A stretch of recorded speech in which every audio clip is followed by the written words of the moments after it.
Tu seras toujours avec nous et nous saluons ta fidélité ce matin. Nous saluons ta fidélité ce matin. Emmanuel, tu es fidèle. Tu es fidèle. Tu le resteras. Après nous, tu resteras fidèle. Avec nos enfants, tu seras toujours fidèle. Avec les enfants de nos enfants, tu resteras toujours fidèle. Parce que tu ne changes pas. Merci de nous agréer dans ta présence. Et bénis ces moments où nous voulons, Seigneur, parler de ta part, Jésus, qui sommes nous, des simples instruments, Jésus, qui doivent rester à ton écoute, Seigneur, pour transmettre ta volonté à ton peuple. Aide-nous, Jésus, à être fidèles, à transmettre ta volonté, Jésus. Que l'humain, Seigneur, disparaisse et que les divins apparaissent. Saint-Esprit, prends-nous en charge et glorifie Jésus. Au nom du Seigneur, nous avons prié. Est-ce que nous pouvons acclamer très fort le roi des gloires? Alléluia. Merci, Seigneur Jésus. Je bénis le Seigneur pour ce cantique qui m'a déjà précédé par rapport au thème et puis à la pensée que nous allons développer ce matin. Je suis venu, on reste dans mes pensées que le pasteur Léon, je suis venu encourager une personne qui pense être déjà au bout. Je suis venu vous encourager et nous encourager. Parce qu'il y a une promesse que Dieu a prononcée sur votre personne. Cette promesse plane encore. Je suis convaincu que la promesse s'accomplira et se réalisera certainement dans ta vie. Et tu salueras la fidélité de l'Éternel. Que Dieu soit glorifié. Nous lisons dans Genèse 26, du 1er au 33e verset, mais nous allons faire une lecture kangourou, sauf que je puisse sauter certains passages, faute de temps. Genèse 26, premier verset. Il y eut une famine dans les pays. J'aimerais d'abord m'acquitter ces grands devoirs et de dire merci à mon Dieu qui a permis que nous puissions parler de sa part, comme l'avons dit, nous sommes des instruments de l'Éternel.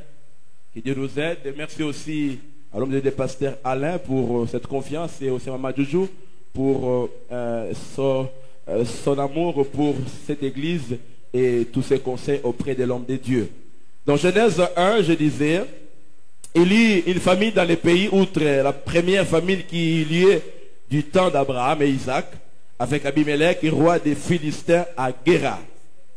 Verset 2, l'Éternel lui apparut et dit, ne descends pas en Égypte, demeure dans les pays que je te dirai. Séjourne dans ces pays-ci, je serai avec toi, et je te bénirai, car je donnerai toutes ces contrées à toi et à ta postérité, et je tiendrai les serments que j'ai fait à Abraham, ton père. Verset 6, nous sautons. Et Isaac resta à Guérar. Ne quittez pas Guérar. Isaac s'aima dans ce pays, et il recueillit 7 années les centuples, car l'Éternel est béni. Ça c'est 12 déjà. Isaac s'aima 12. Isaac s'aima dans ce pays et recueillit 7 années les centuples, car l'Éternel est béni. 13. Cet homme devint riche, et il alla s'enrichissant de plus en plus, jusqu'à ce qu'il devint fort riche. Verset 16. Et Abimelech dit à Isaac, va-t'en de chez nous, car tu es beaucoup plus puissant que nous. Verset 17. Isaac partit de là et campa dans la vallée de Guérar, où il s'établit. Verset 19. Les serviteurs d'Isaac creusèrent encore dans la vallée et ils trouvèrent un puits d'eau vive. Les bergers de Guérar querellèrent les bergers d'Isaac en disant, l'eau est à nous. Et il donna au puits le nom d'Ézek, parce qu'ils s'étaient disputés avec lui. Verset 21, ces serviteurs creusèrent un autre puits au sujet duquel on chercha aussi une querelle et il appela Sitna. 22, il se transporta de là et creusa un autre puits pour lequel on ne chercha pas querelle. Et il appela Rehoboth, car dit-il, l'Éternel nous a maintenant mis au large et nous prospérerons dans des pays.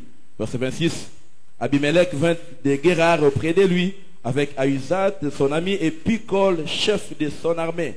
Des personnes importantes pour venir voir l'homme qu'il était de pourchasser.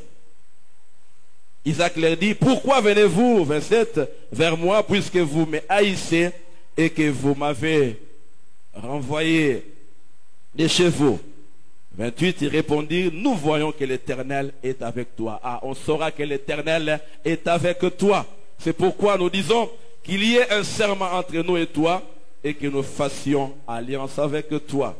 Verset 32, les mêmes jours, des serviteurs d'Isaac vinrent lui parler du puits qu'il creusait et lui dire, nous avons trouvé de l'eau. Et il appela Shiba. On peut s'arrêter à ce niveau. Est-ce qu'on peut acclamer pour la parole de Dieu? Dans ces quelques minutes, nous allons essayer de pouvoir commenter cette pensée. Mais déjà, quand vous lisez les textes, il y a déjà une pensée qui se dégage. Quelle est la pensée? C'est que n'abandonne pas la marche. N'abandonne pas la marche. Fais confiance à la promesse ou bien aux promesses de Dieu dans ta vie. Car Dieu est fidèle. Si nous voulons un thème pour ce matin, le parcours d'un homme ou d'une femme d'alliance. Le parcours d'un homme ou d'une femme d'alliance.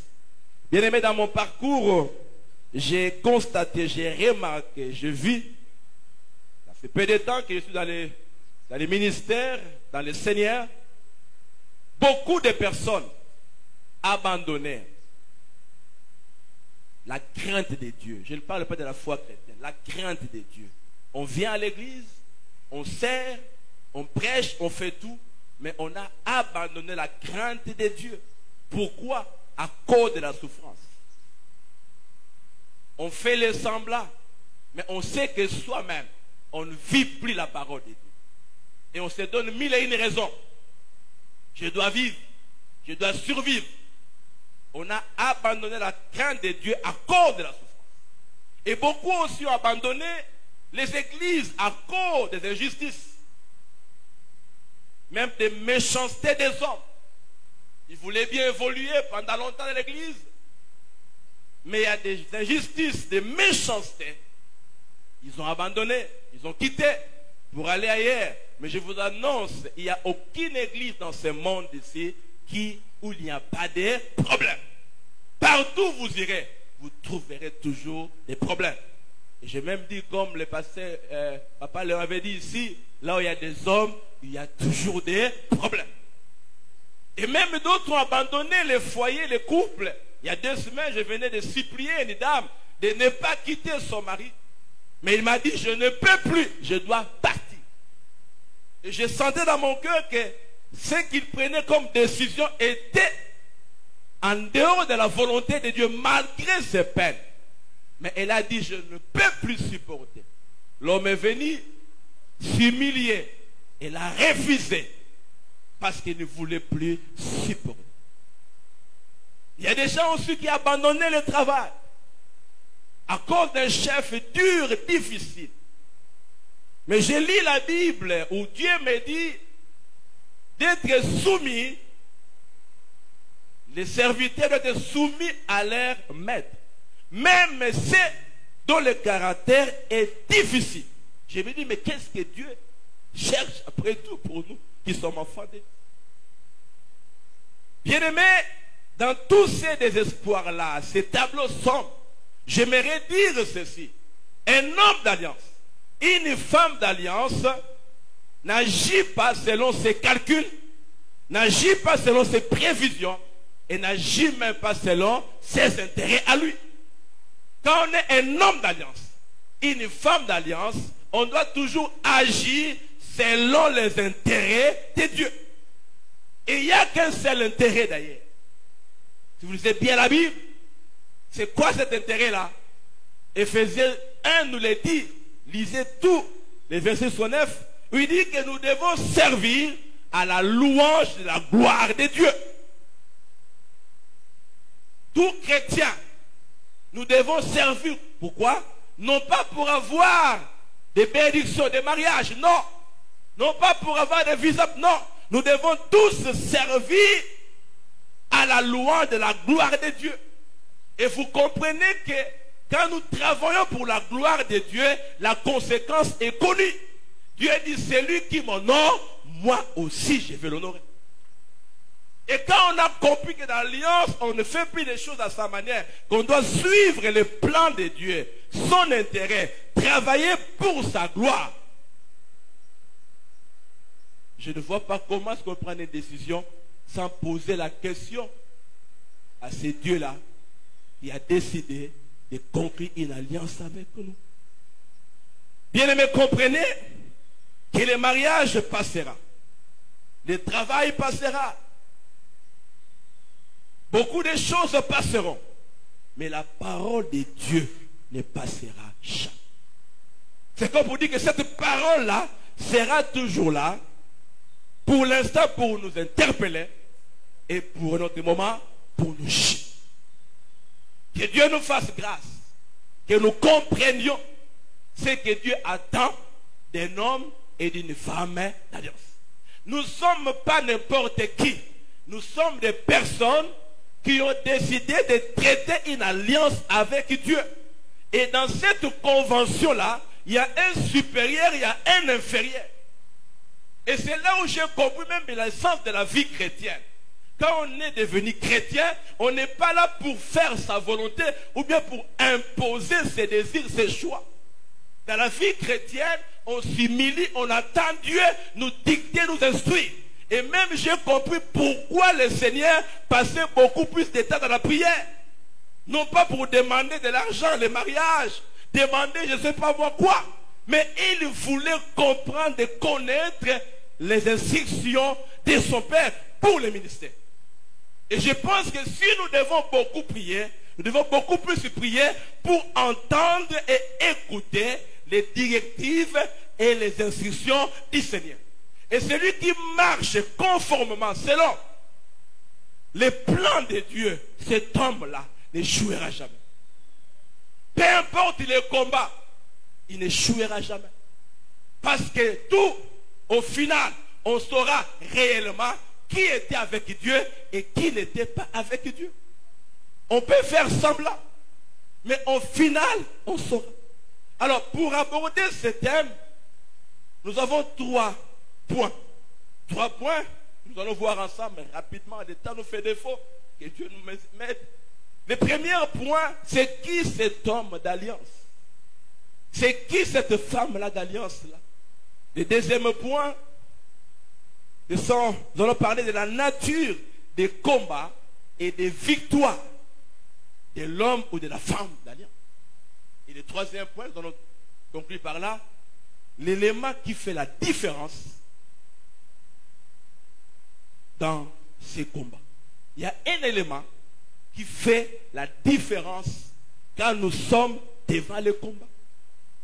Un beau cantique dans mon parcours sur la terre. Tout peut sombrer. Tout peut devenir difficile, sombre. Mais j'aime ce qu'il dit. Je sais qu'Emmanuel est fidèle. Notre Dieu est fidèle. Mais qui est cet homme, femme d'alliance? Rapidement, je l'ai dit. L'homme d'alliance, femme d'alliance, c'est une personne, bien sûr, qui a conclu une alliance avec Dieu, mais sur laquelle repose la promesse de Dieu ou bien les promesses de Dieu. Ici, Dieu répète à Isaac ce qu'il a déjà dit au préalable à son père Abraham. Genèse 17, 7, 8, nous les retrace, on ne sait pas les lire, faute de temps. Dieu dit à Abraham, j'établirai mon alliance avec toi et moi, et tes descendants après moi. Je te donnerai les pays dans lesquels tu habites, et je multiplierai ta postérité. Et Romains 9 vient encore enchérir 9, 7, où l'apôtre Paul dit maintenant, c'est en Isaac que sera nommé pour toi une postérité.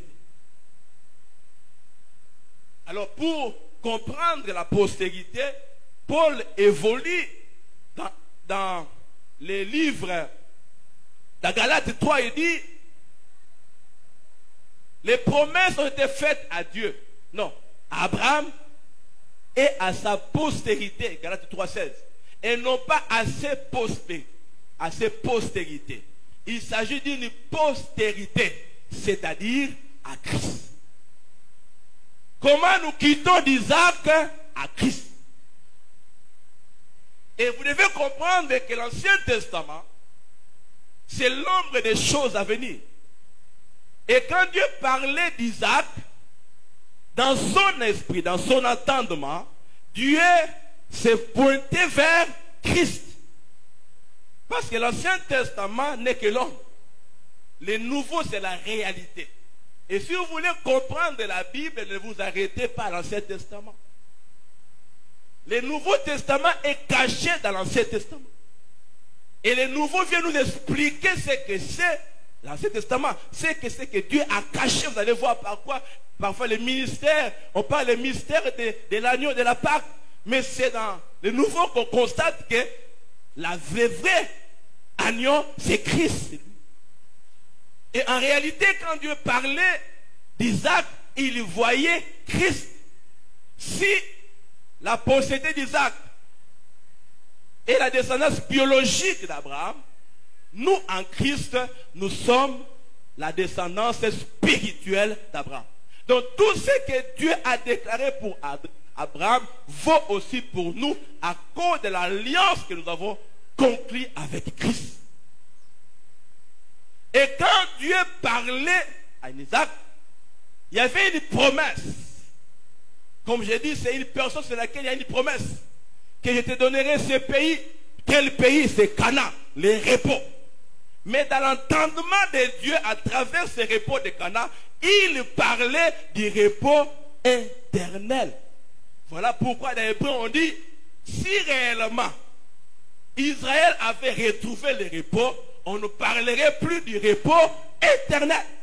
Donc en réalité, Dieu dans sa pensée, il voyait le repos éternel pour nous qui sommes enfants de Dieu. Alors les diables, ils combattent quoi? Les diables ne combattent pas nos vestes, ne combattent pas nos véhicules. Du reste, ils peuvent vous les donner comme vous le voulez, autant que vous le voulez. Mais les diables combattent quoi? Les diables combattent la promesse de Dieu. Et celui qui a compris cela va plus s'attarder aux choses de ce monde ici. Parce que c'est la promesse qui donne naissance à tout ce qui est physique. Et le diable fera tout pour combattre cette promesse-là, le repos dont Dieu nous a rassurés, éternel. Que Dieu nous fasse comprendre ça très bien. Si nous voulons rechercher plus les matériels, ce qui est de ce monde ici, bien aimé, je vous l'assure, nous tombons dans les pièges du diable. Parce que le diable veut, c'est quoi? C'est nous détourner de Dieu pour perdre ce que Dieu nous a réservé, à savoir le repos éternel. Malheureusement, aujourd'hui, toutes nos prières, toutes nos concentrations, toutes nos retraites se tournent autour de que mangerons-nous, que vêtirons-nous, comment me marierons-nous. Tout se tourne autour de, malheureusement. Et le diable, il est à l'aise. Vous avez le mariage, vous avez tout. Mais la vie chrétienne, ça ne change pas. On ne sent pas les retombées du christianisme dans la vie chrétienne.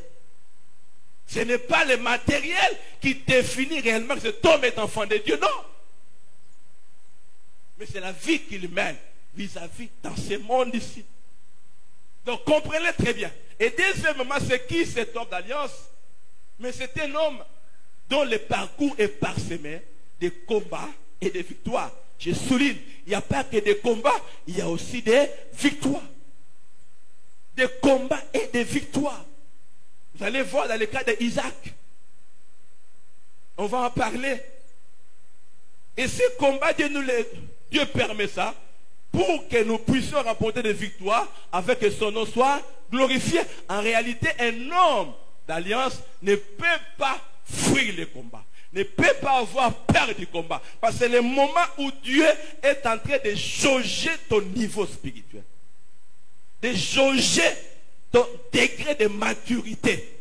Et quand on fuit le combat, on ne sera pas une bénédiction pour l'église de Dieu. Et Dieu le permet pour notre croissance, pour que nous puissions grandir. Ce genre de thèmes, on ne les voit plus dans nos églises, malheureusement. Alors, rapidement, des points, parce qu'il n'y a pas assez de temps. Quelle est la nature, quelle est la nature de ces combats et de ces victoires?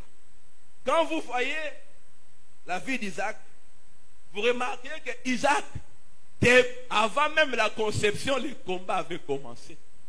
Sa mère l'a eu quand? À la ménopause. Les combats ont commencé. Il y avait un travail que Dieu voulait faire. Et même quand il est né, la ménopause était là, mais finalement, Sarah a conçu. C'est pour dire qu'il y a des combats, il y a aussi des victoires. Quand il est né 8 jours après, qu'est-ce qui est arrivé? La Bible dit, Ismaël, le fils qu'Agar avait enfanté, au moment où il était d'organiser un festin pour Isaac, lui était en train de rire, de se moquer de lui. C'est pour dire que tu penses quoi? C'est moi qui suis l'héritier, pas toi. Et Sarah était fâchée et dit, cette femme avec son enfant n'hériteront pas. Et dans tout cela, c'était un combat qui a commencé dès le 8e jour de sa naissance. C'est pour dire que vous qui pensez que la vie chrétienne est facile, je vous dis que la vie chrétienne ne sera jamais facile. Je m'en suis. La vie chrétienne ne sera jamais facile. La vie chrétienne devient facile quand? Quand nous nous appuyons sur Jésus.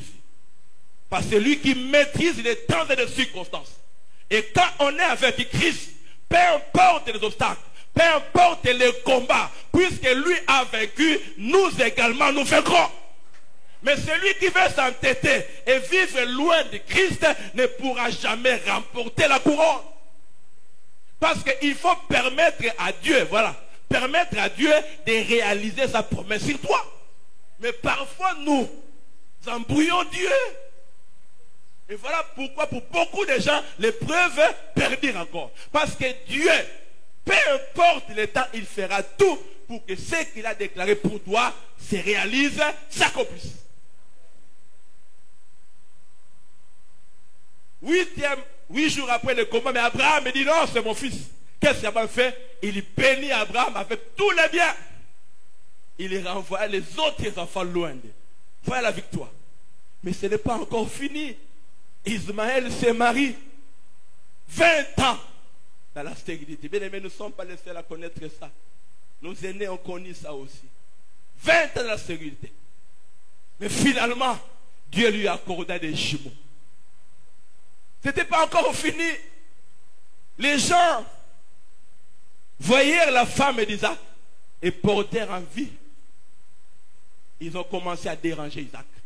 Mais puisqu'il y a eu le combat aussi de victoire, Dieu s'est levé, il a intervenu et a dit ne touchez pas la femme de mon serviteur. Vous qui êtes là, ne touchez pas aux enfants de Dieu. Parce que leur vie est sacrée entre les mains de Dieu.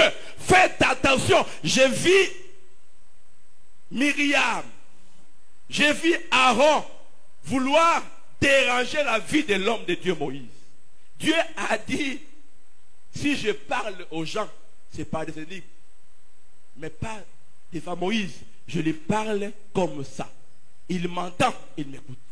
Pourquoi n'avez-vous pas craint honorer mon serviteur? Et Dieu les a frappés. Faisons attention. Très attention. Et les textes de lire ici, nous voyons Isaac, encore une fois. Il avait dit, c'était la deuxième famille qui arriva. Abraham l'a connu, Isaac le connaît aussi. Il y avait une famine. Mais ce que j'aime, Dieu déclare des choses. Il dit à Isaac, ne descends pas en Égypte. Reste là, à Guérar. Là où j'ai promis à Abraham de lui donner. Reste là. Et Dieu lui rappelle les promesses qu'il a faites à Abraham. La Bible dit, malgré la famine, cette année-là, Isaac a obéi. Il s'aima. Et Dieu, la Bible dit, les bénit. Et il recueillit au centuple cette année. Bien-aimés, quelle est la nature de nos combats et victoires? Que vous le vouliez ou pas. Je prends cet texte de l'épisode ici. Abimelech vit réellement que Dieu a béni Isaac. Il vient le roi alors qu'il avait protégé. Pour le cas de sa femme, il dit, tu dois quitter cette ville. Tu dois quitter la ville. Quitter ce pays. Parce que tu es puissant. La Bible dit, Isaac se déplaça et alla dans la vallée de Guérar. Alléluia. Il dit que ne quitte pas Guérar. Il savait que Dieu l'a dit, je te bénirai à Guérar. Peu importe les combats, peu importe les injustices, peu importe la méchanceté des hommes, ne quitte jamais Guérar. Parce que ta bénédiction est liée à Guérar. On peut te minimiser, on peut te diminuer à Guérar, mais reste toujours à Guérar. Ne quitte pas Guérar, parce que la parole de Dieu est sortie. C'est là où je te bénirai. Pas ailleurs, c'est là-bas. Il va dans la vallée pour comprendre que, bien aimé, que ce n'est pas les milliers qui bénissent, mais c'est Dieu qui bénit. Même dans la vallée, Isaac creusa le puits et trouva de l'eau vive. Alléluia. Acclamons très fort pour le roi des rois. Même dans les moments difficiles, Dieu peut faire la différence dans sa vie. Ah, j'ai prié Dieu ce matin, que Dieu fasse la différence dans ta vie. Même là, on t'a diminué, on t'a écrasé, on t'a étouffé. Que Dieu commence son œuvre de restauration. Parce que c'est lui qui a parlé. Même cet homme-là qui t'a minimisé, qui t'a diminué, l'heure est arrivée que les choses changent. Et qu'on réalise, qu'on comprenne que tu es un enfant de Dieu. Que tu es un enfant de Dieu et tu as quelque chose de Dieu. Dans la vallée où les gens fuient, Isaac va là-bas et Dieu bénit. Ah, c'est Dieu qui bénit. Ce n'est pas l'environnement, c'est Dieu qui bénit. Voilà pourquoi laissez les gens voler ta bénédiction, mais ne permets pas de perdre la source des bénédictions. Tu peux perdre des bénédictions, tu peux perdre des choses, des véhicules, l'argent. Ah, mais il ne faut jamais perdre la source des bénédictions. Parce que si vous prenez tout, mais Dieu est là, il va encore renouveler. Ah, j'ai pris Dieu, que là où tu as perdu les choses, que Dieu puisse renouveler. Il a l'onction de résurrection. À qui il ressuscite, c'est que tu as perdu. Parce que c'est lui qui est la source de toute bénédiction. Je voulais parler de la nature des combats. Faute de temps, je vais aller vite pour prendre le troisième point. Mais notez simplement, dans cette nature de combat, il y a 4 moments pour les enfants. L'enfant de Dieu. Il y a un moment de sec. Nous avons lu ça. Vous creusez, on vient vous dépouiller votre puits. Quelle méchanceté. Il y a aussi un moment de sitna. Vous creusez, on vient encore toucher querelle. Mais notez bien, peu importe les combats, il y a un temps où Rehoboth apparaîtra. Alléluia. Il y a un temps où Rehoboth apparaîtra. Bien-aimé, et c'est un moment, je vais dire, de disputes, de querelles. Vous allez voir dans David, comment est-ce que Saoul a dit, mais si on commence à lui dire, lui, il a frappé ses 1000, ses 10 000, moi, c'est dit, mais il ne lui manque que la royauté. Là, il me dit, à partir de ces jours-là, Saoul regarde David avec un mauvais œil. C'est ça le fait. La jalousie pousse les gens à commencer à te créer des problèmes. Mais ça c'est les combats les degrés les plus élémentaires du combat. La jalousie, les critiques, les calomnies, parce qu'ils sont tellement impuissants, ils ne savent pas venir vers toi, ils parlent très loin. S'ils sont forts, ils viennent vers toi, impuissants. C'est échec. Mais il y aura aussi le temps de sitna. Sitna, c'est le temps de position. Là, les niveaux les plus élevés du combat. C'est-à-dire qu'il y a la haine qui s'installe. Et même ils sont prêts à t'éliminer. Saül est arrivé à ce niveau-là. La haine est arrivée à un point où il devait mettre fin à la vie de David. Mais quand Sitna viendra, N'oublie pas que Rehoboth est là à ta porte. Alléluia. Rehoboth est à ta porte. Rehoboth, c'est le temps où Dieu va te donner de l'espace. Alléluia. Là où on t'a étouffé, là, Dieu va créer un espace pour toi. Ah, je prie pour une personne, que Dieu crée un espace pour toi. Là où hier tu avais le problème de s'exprimer, que Dieu crée un espace afin que tu puisses t'exprimer librement sous son onction. Mais c'est le temps de repos aussi. C'est le temps où Dieu honore. Honore qui? Ceux qui sont persévérants. Je dis à Dieu, le temps est arrivé. Oh, Sitna est passé. C'est le temps où Dieu va honorer ton combat, honorer ta persévérance. Il honore la persévérance. Voilà pourquoi beaucoup de gens, quand ils arrivent au niveau de Sitna, ils abandonnent.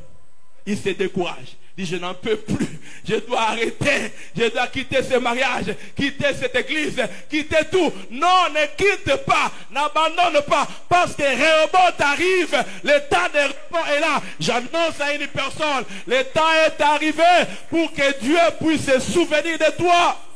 T'accorde le repos. Mais il y a aussi Shiba, je passe. C'est le temps où les ennemis viendront se prosterner. Ils comprendront que tu as Dieu. Alléluia. Et personne ne va plus douter de toi. Ah, je l'ai dit au nom puissant de Jésus. Ils viendront se prosterner au devant de toi. Parce qu'ils comprendront que tu es Dieu. Ça peut être ton mari. Ça peut être ta femme. Ça peut être tes ennemis. Ça peut être je ne sais pas qui. Ils viendront se prosterner. Bien, mais quand Dieu est dans la chose, qui peut lui résister? Et terminons par ces points. L'élément qui fait la différence dans les combats. Je lis ce texte, je les relis. Jean 5, 19. Vous allez les relire à la maison, faute de temps, on ne sait pas aller très loin.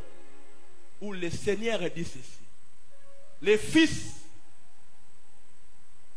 ne peuvent rien faire. Écoutez bien. Les fils ne peuvent rien faire de sa propre initiative. Il voit ce que fait le Père et il est fait. Le Fils ne peut rien faire sans le Père. En d'autres termes, il y a une relation de dépendance du Fils au Père. Mais qu'est-ce que nous voulons dire aujourd'hui? Bien-aimé, j'ai réalisé, j'ai vu dans l'église, d'abord du Congo, que je connais bien. Nous avons beaucoup d'enfants de Dieu. Beaucoup d'enfants de Dieu. Beaucoup. Je suis convaincu, beaucoup sont sauvés. Dès que nous sommes sauvés. Je suis convaincu. Mais ce qui a la crise, c'est qu'on n'a pas beaucoup de fils. Il n'y a pas beaucoup de fils. Beaucoup d'enfants de Dieu, mais pas beaucoup de fils. Bien-aimé, je vais rapidement. Vous savez, un enfant cherche toujours à avoir raison. Toujours. Et deuxièmement, toujours il veut se défendre. Et troisièmement, si ça craque, ça ne marche pas, il abandonne. Ça, c'est un enfant. Il aime les choses succulentes, pas les choses amères. Je mange les wangui là souvent, j'aime ça. C'est amer. Si vous m'invitez chez vous, pensez au wangui là. C'est pas avec les poissons salés. C'est tellement bon pour moi, pas pour vous. Mais mes enfants, quand ils vont dans la même... Mais je sais que le wangui là, quand vous en mangez, il y a beaucoup de vertus dans le wangui. Et à cet âge ici, c'est très important. Mais pourquoi? Je suis fils. J'ai compris. Même si amer, je sais qu'après ces coups-là, il y a des grâces. Alléluia dans le corps. Mais le fils, il est comment? Le fils, il garde le silence. S'il veut dire un mot, c'est pour instruire, non pas pour se quereller. Et deuxièmement, il laisse Dieu les défendre. Et enfin, il supporte. Un enfant, facilement, qu'est-ce qu'il fait? Il déteste. Il hait. Et puis après, il fait encore quoi? Il fait des menaces. Mais le fils, qu'est-ce qu'il fait? Il pardonne. il pardonne.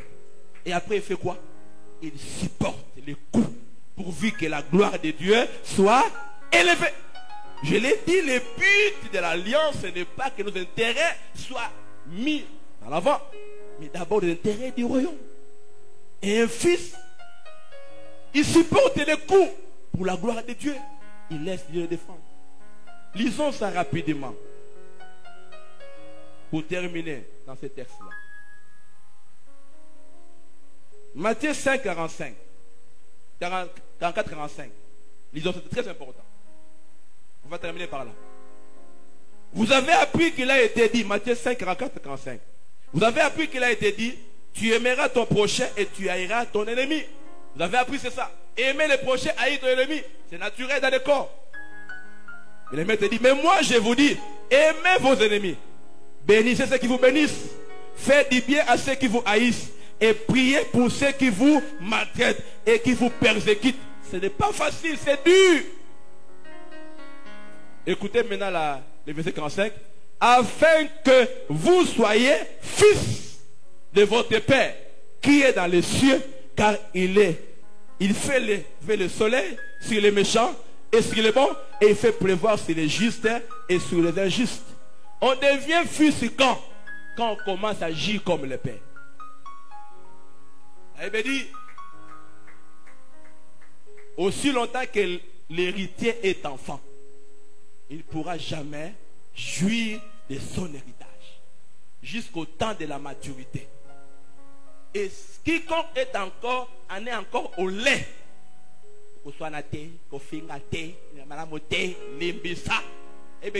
il est encore un enfant.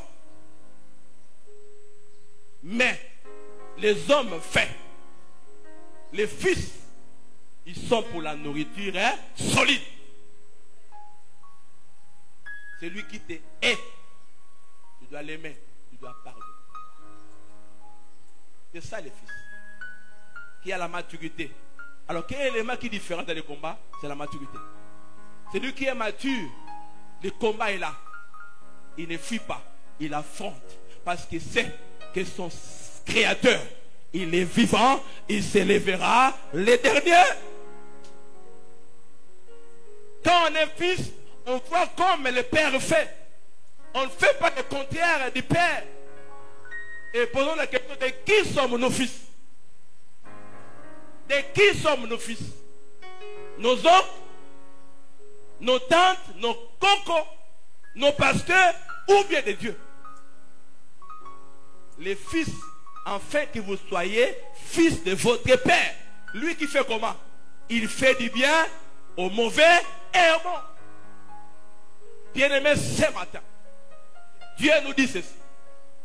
Les combats seront là. Les difficultés seront là. Mais comportons-nous comme des fils. Parce qu'un fils, il fait tout pour honorer son père. Peu importe les coups, le fils est là. Il tient bon. Il supporte. Parce qu'il sait qu'il y a une promesse qui est sur lui.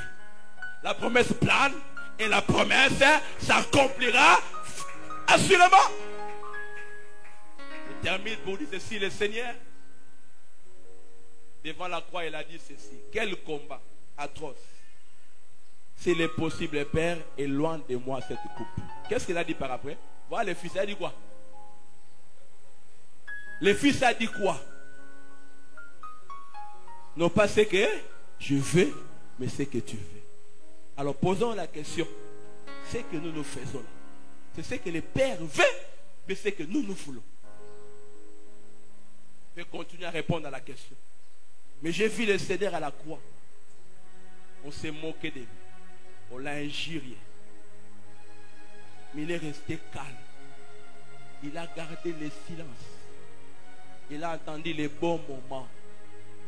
Ces moments-là, personne n'est allé parler aux gens. Quand Christ a expiré, il veut dire assurément, cet homme est le Fils de Dieu. Dieu cherche ce matin des fils. Certes, vous êtes enfant. Il faut monter des dimensions. Devenir fils. devenir fille. Et les fils et les filles, je répète ça, ne peut rien faire de sa propre initiative. Ce que tu prends comme décision, résolution, est-ce que tu l'as prise dans les secrets avec Dieu ou bien toi-même? Voilà pourquoi vous allez voir Isaac, malgré les combats, il a résisté. Il est allé plus loin. C'est lui le véritable fils même. Dans le sens de ce qu'il a fait. Et il dit, on est venu prendre les puits qu'il a creusés. Vous imaginez un peu? On vient, on dit que c'est notre, ça c'est notre eau. Ah! C'est moi qui ai creusé ça. C'est notre eau. Qu'est-ce qu'il a fait? À Soani, à Bundi, à Saïdi, à Tikiba. Ah, Tikabango, va ailleurs. Dieu t'attend là-bas. Parce que tant que tu as Dieu, personne ne pourra t'effrayer. Personne. Personne ne pourra t'effrayer. Personne. Et c'est que Dieu dit, si quelqu'un veut prendre ta tunique, fais quoi? Bah non, vous savez. Vous dites ça y est, l'accès ma coffre.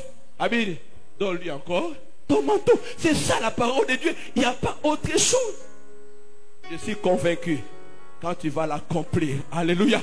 Quand tu vas l'accomplir, Dieu sera avec toi. Et le Seigneur dit, je termine pour ma part là. On l'injuriait. 1 Pierre 2, 23, je crois bien. Il ne rendait pas d'injure. On le maltraitait, mais il ne rendait pas de menaces. Mais il s'en remettait à celui qui jugeait justement. Et j'ai vu Dieu dire, tu as un nom qui est au-dessus de tout autre nom.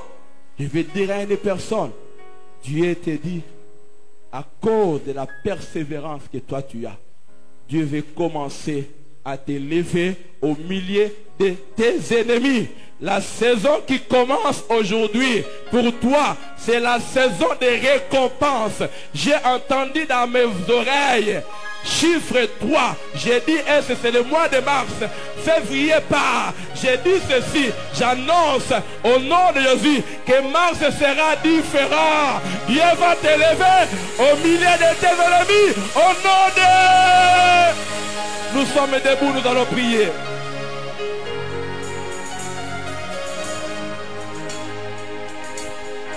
Il y a des sujets rapidement.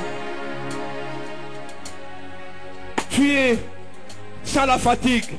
Tu veux abandonner. Tu vas crier à Dieu. Seigneur, soutiens-moi. Que je n'abandonne pas. C'est dur. Ça fait mal dans ton parcours. Ça fait mal. Je n'en peux plus. Dieu te dit n'abandonne pas. Parce qu'il y a une promesse qui est attachée à ta personne. Non seulement à toi, mais à ta postérité. Parce que ce que Dieu fait avec nous, il le fera aussi avec notre postérité. Dis à Dieu, secours-moi. Et deuxièmement, dis Seigneur, aide-moi à quitter le stade d'enfant, à monter à la dimension des fils et des filles. Pendant qu'ils chantent, nous nous prions. Alléluia. Prie Dieu. Dieu qui t'a parlé ce matin. Prie Dieu. Il t'a parlé ce matin. Il est de ton côté. Il est avec toi. Tout peut sombrer. Mais Dieu est fidèle. Mais Dieu est fidèle. Dieu est fidèle.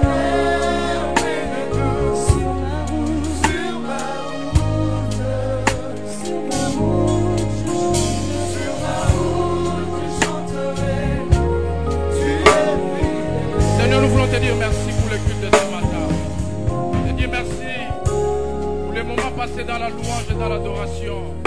Moment des offrandes. De ces messages et de cette parole que tu as envoyée ce matin. Nous voulons prier que tu nous donnes suffisamment de force et de sagesse pour marcher conformément selon ta parole. marcher avec toi. Chaque jour vivre